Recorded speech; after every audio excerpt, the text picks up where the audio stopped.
Hola Hola a a todos. todos. Aquí estamos desde nuestro canal de Moralejas de hoy para personas de mañana.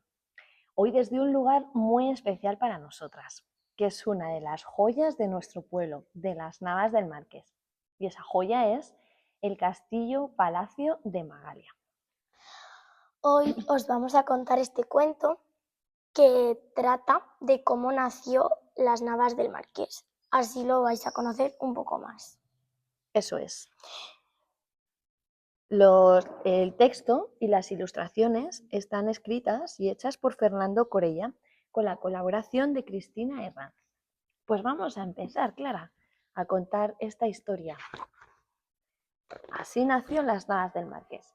Y dice así: Hola amigos, os quiero hablar de un lugar especial que tiene una bonita historia y también unas leyendas que, contadas por los abuelos, han llegado hasta nuestros días y os pueden gustar. Es un lugar que pertenece a Castilla. Ese nombre viene dado porque en la zona hay muchos castillos y en esta villa hay uno muy bonito que se encuentra en perfecto estado. Se llama Castillo Palacio de Magalia.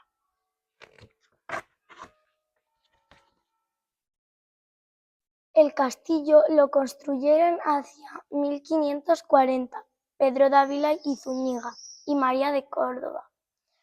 Hay una leyenda que dice que se llama Magalia por ser el nombre de la hija del señor del castillo.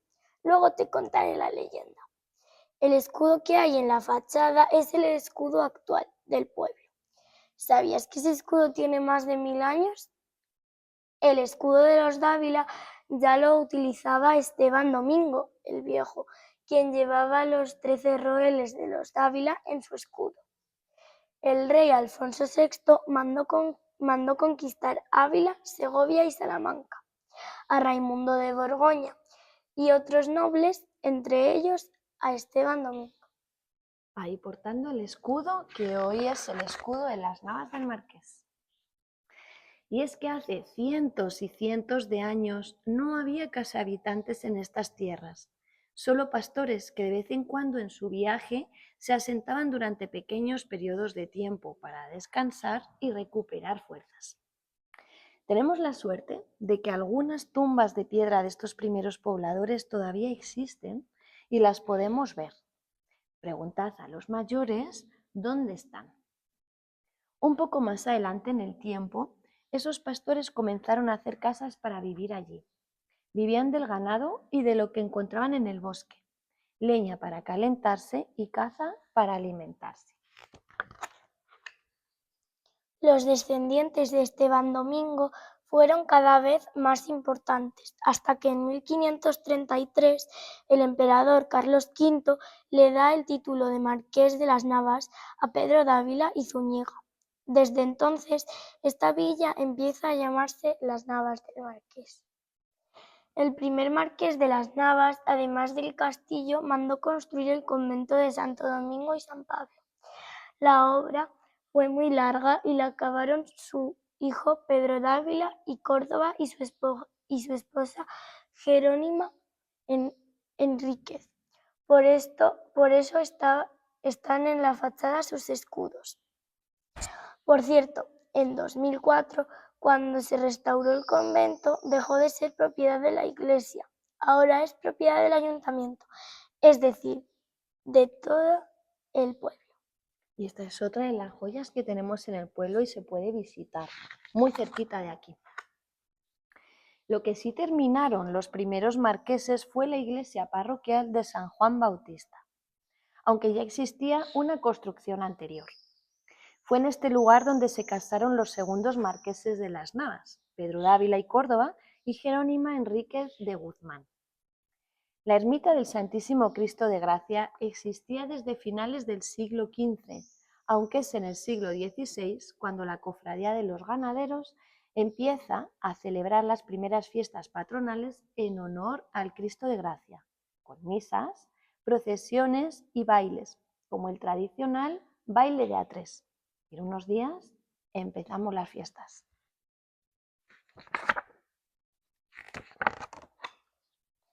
Fueron buenos tiempos. Llegaba un gran momento económico para la villa gracias al desarrollo del comercio lanar y de nuevos oficios que comenzaron. Ya entonces los mayores contaban una leyenda sobre el castillo que os gustará conocer. Las leyendas son historias inventadas. Magalia era la hermosa hija del señor del castillo. Un día Magalia se enamoró, pero ¿de quién se enamoró? Lo hizo de un centauro.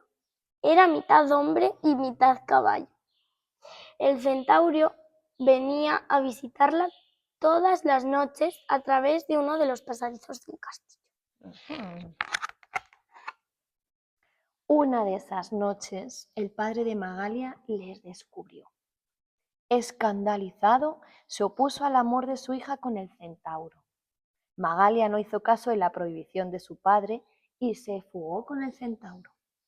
El padre, desolado por la pérdida de su hija, pasó el resto de las noches de su vida vagando por el castillo, gritando: «Magalia quondam, Magalia, ¿dónde estás?». Cuenta la leyenda que aún hoy, en los días de mucho viento, si nos acercamos a los pies del castillo, podemos escuchar los lamentos del señor llamando a su hija: «Magalia quondam, Magalia, ¿dónde estás?». ¿Te ha gustado la leyenda? Pero hay otra leyenda, la leyenda del monstruo negro. Ya hemos hablado del segundo marqués de las Navas, Pedro Dávila y Córdoba. Era embajador de la corte de Castilla. Fue amigo del rey Felipe II, incluso se iban de caza juntos, el deporte de la época, como el fútbol de hoy. Dice la leyenda que cuando el rey Felipe II mandó construir el monasterio del Escorial con el dinero recogido del duro trabajo de los campesinos, un semejante a un castigo divino recayó sobre él. Un monstruo semejante a un dragón perseguía al rey en sus sueños, expulsando rayos por los ojos. Un día, un fraile escuchó los ruidos del monstruo y, muy valiente, se dirigió a buscarlo. ¿Sabéis lo que encontró? ¿Un monstruo real? ¿Existen los monstruos? No. El fraile se encontró con un perro enorme que estaba escondido en un rincón con más miedo que el fraile.